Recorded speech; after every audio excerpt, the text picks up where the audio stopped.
Halo dokter, pemanis pengganti gula kayak stevia, eritritol, aspartam, sakarin, dan sukralosa itu mulai banyak digunakan. Tapi apakah betul pemanis pengganti gula ini benar-benar aman?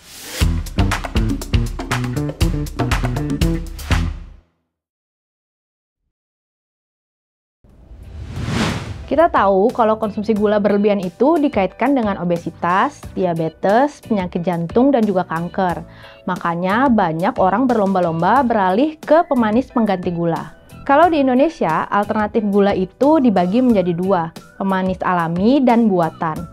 Nah, tapi apa betul pemanis-pemanis ini adalah alternatif yang lebih baik?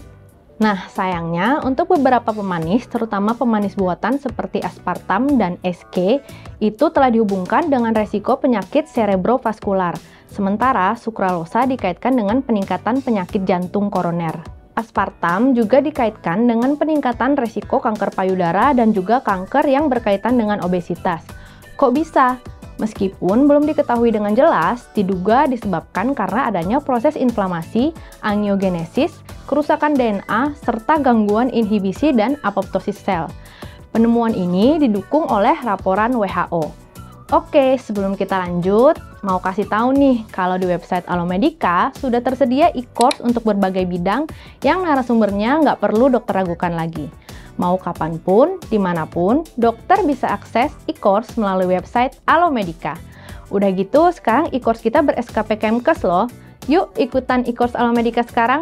Terus, yang dokter perlu tahu juga, meskipun pemanis ini sering digunakan untuk diet, ternyata ada studi lain yang justru bilang kalau pemanis buatan dosis tinggi justru berkaitan dengan peningkatan berat badan, resiko diabetes, penyakit jantung, dan kematian.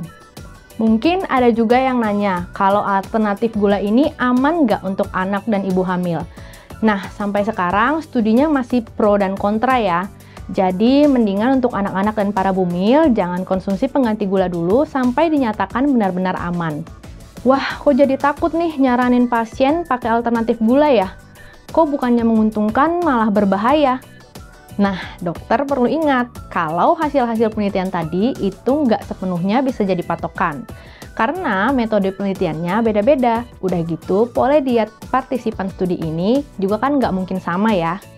Makanya, walau sepanjang penjelasan tadi konsumsi aspartam itu negatif, udah gitu diklasifikasikan oleh International Agency of Research on Cancer sebagai 2B, yang artinya kemungkinan dapat menjadi karsinogen, buktinya masih lemah banget.